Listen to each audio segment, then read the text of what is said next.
We are here in the cowboy capital of the world, Bandera, Texas. We're going to explore this brand new campground as well as go check out some local brewery, maybe a pizza spot. Plus, we maybe meet up with some friends that happen to be here at the same time.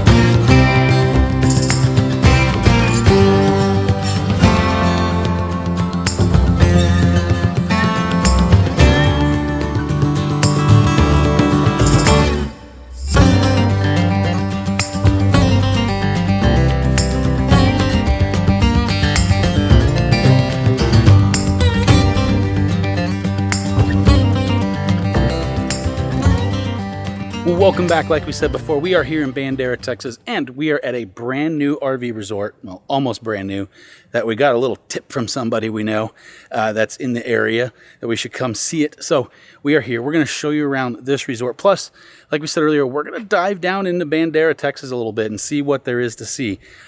In another video, we're going to go spend a full day in San Antonio. San Antonio is close to Laura and I's heart because we got engaged on the Riverwalk down there when we were living in Austin. So make sure and come back next week. Also, if it's your first time here, we would love it if you would hit that subscribe button because like 85% of you guys that watch these videos haven't hit that little button. So do it. And we're going to get a game plan and then catch you up here in just a second. After much deliberation, we decided to head over to Boerne, Texas. So it's just a little bit east by about 30 to 45 minutes from where we were in Bandera. We got some recommendations from some friends. Lauren did a bunch of research, and so we're going to bounce around here. We got a couple of breweries we're going to hit, but first, before we do anything else, we're going to check out a place called, we think it's called the Dinger, that's the name we're questioning, Trading Company. It's kind of like an old general store, has a little bit of a restaurant, think basic American food. Burgers, chicken sandwiches, that kind of stuff. And we're gonna wander around Boerne while we're at it. So one of the cool things about this place is that the building's been here since like the 1880s, I think is what I read. And it's been several different things throughout those times, from like a general store to a library to the little boutique and what it is today. So we're gonna go find out what's in it today.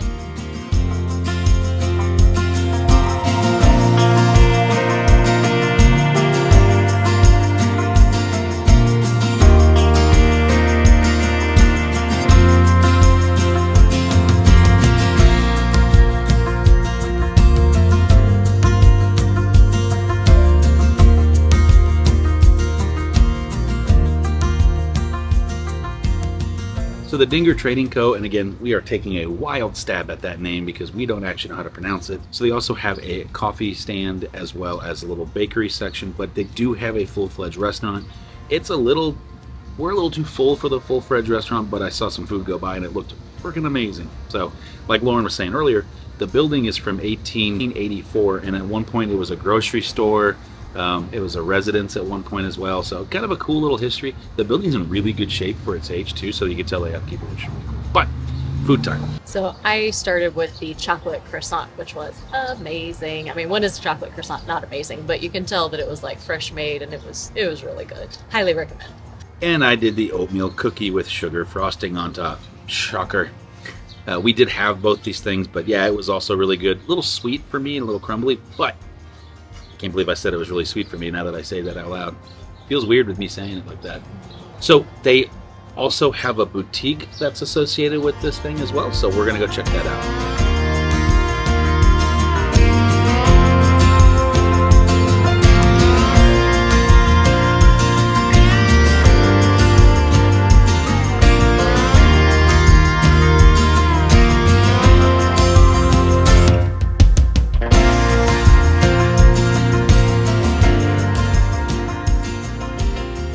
So that was the Dinger Boutique. Lots of like women's and children's clothing, apparel, smelly good stuff, homemade kind of things, tea towels and cards, all the good stuff you expect out of a boutique, and it was really cute.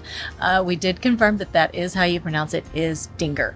But anyways, now that we've wrapped that up, I think we are on our way to a brewery. Let's check out some beer.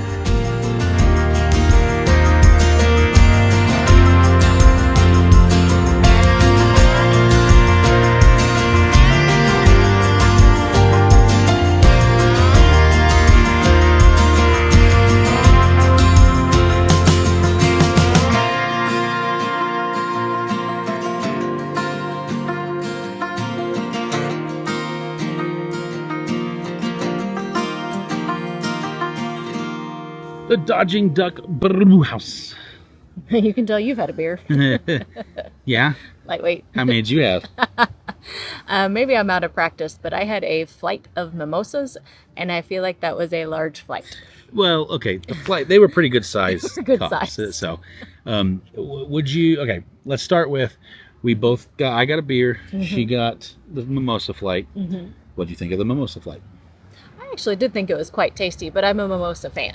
He is not, and so I can tell you he would not think it was tasty. Which is weird because I don't mind champagne, good champagne. Bad champagne I mind very much.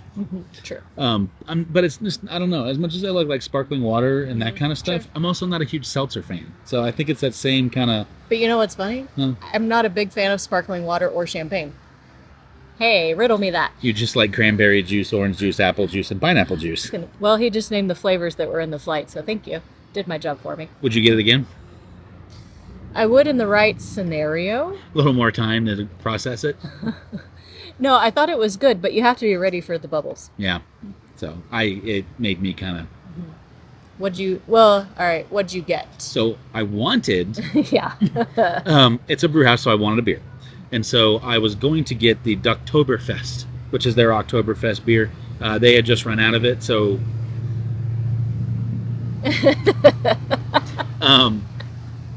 So I ended up with it was just their Pilsner. I don't remember the name of it, to be completely honest with you. I'm sure it was some duck-related thing.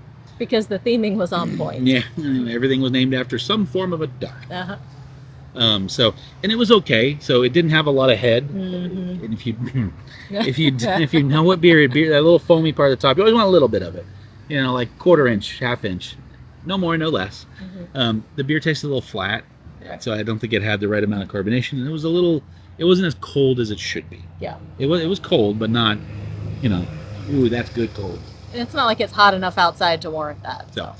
And then we also, in this little beer crawl thing we're doing, which we're only doing one more place, we got a little bit of food. We also got the nachos. They weren't great. Pass. Yeah.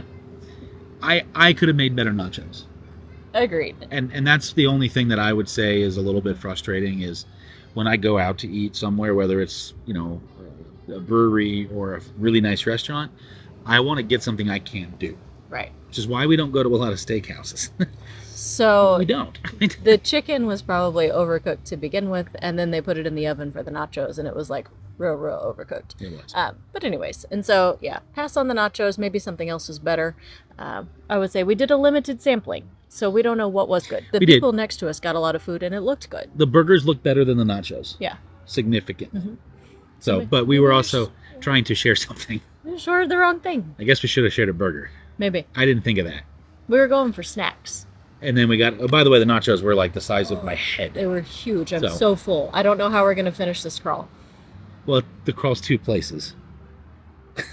The statement stands. We have one more to go. So, okay, with that being said, where are we going next? We're going to watch the duckies for a minute, I guess. And then we are going to Cibolo Creek Brewery.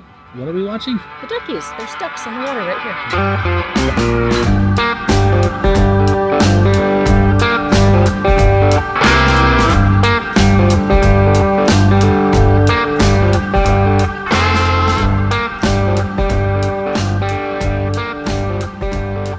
Cibolo Brewery. A+. Well, kind of. The beer was very, very good. The beer was A+. The pretzel was frozen. C-. It was acceptable. But so far of the 2 breweries we went to on our crawl, which we're no longer calling a crawl, because apparently you have to do more than 2 for a crawl. I'm calling it a Texas 2-step. He doesn't agree.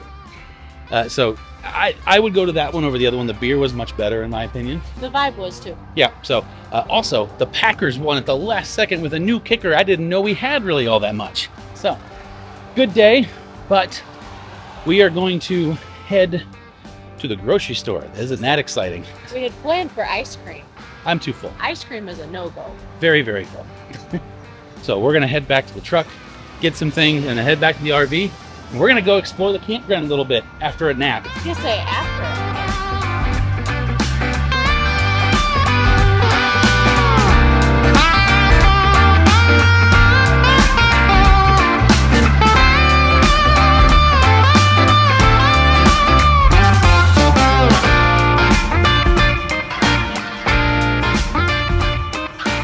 well, we have made it back from our fun-filled little excursion out. Had a few drinks, had too much food.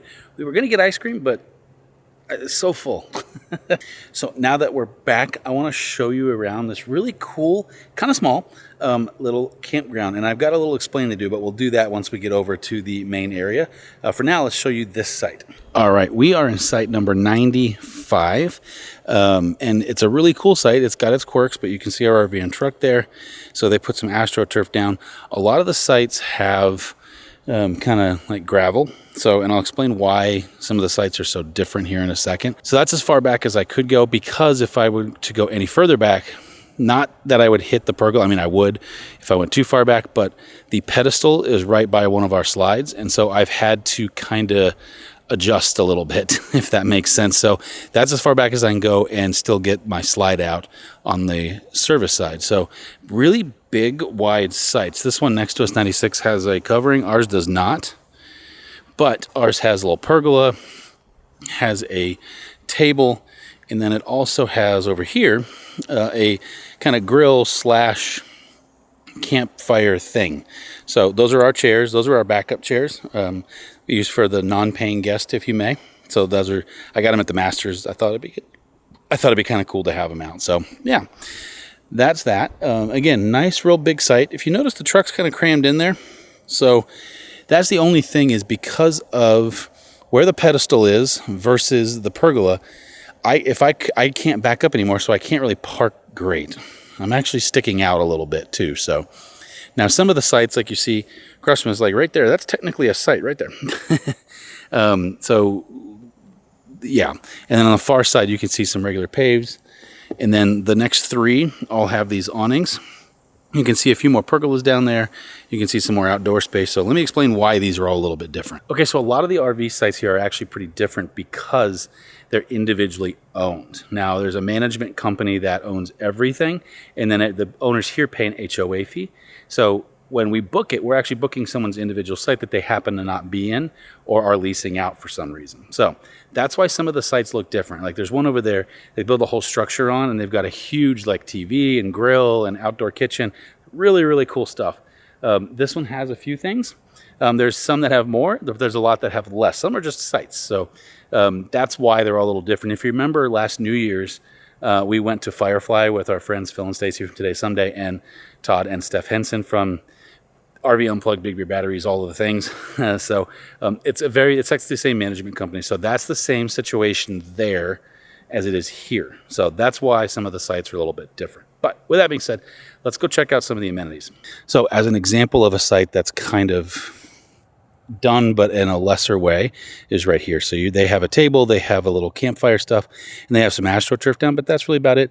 Their pavement's a little wider. This is technically a site right there.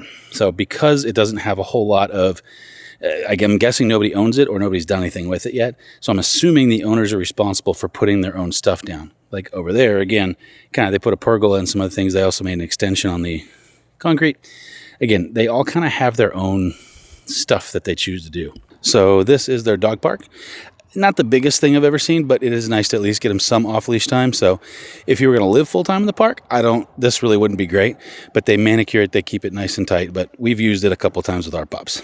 All right, so this is called their event space. So it actually has 2 indoor pickleball courts. They have some cornhole over there, giant chess.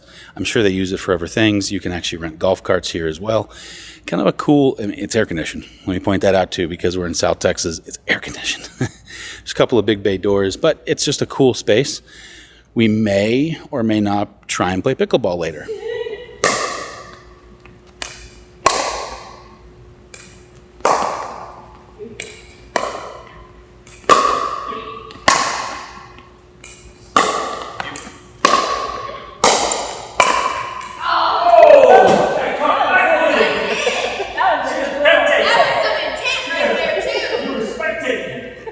Also, just kind of interesting, over here, it looks like they've got it set up to play wiffle ball, which is super interesting. So I kind of want to do that. Now, they also do have a pool area, which it's just exactly what it sounds like. There's not a whole lot to it, but they have a lot of chairs and the pool, obviously, and then they have these kind of cool, like, hangout spots All right, I may be biased, but I think this is my favorite spots. They have a really good size for an RV park putting green. So I may or may not go get my putter and come down here, especially if Lauren's trying to just relax a little bit. This could be fun to kind of just get a few shots in. Okay, for the littler kids, they do have a playground, decent size swing sets. And then also over here behind the pool, they have, I think this is bocce ball. Could be wrong.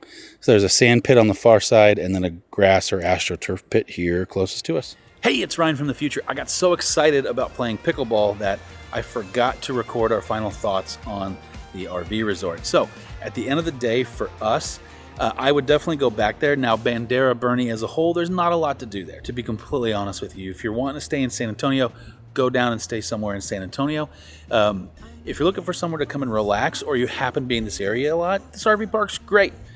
We had a lot of fun. The indoor pickleball courts were a lot of fun as well. So with that, I also didn't close the video out, so my bad. Hopefully you enjoyed this video. Phil and Stacy, if you see this, it was great to see you. Thank you so much for entertaining us for a little bit here and there. And we can't wait to show you what's coming up next, because we have a lot of exciting stuff coming up in the future. But next week, we're going to go down into San Antonio and go through the Missions and the Alamo and the Riverwalk and all kinds of stuff. So join us next week. Bye, Mom.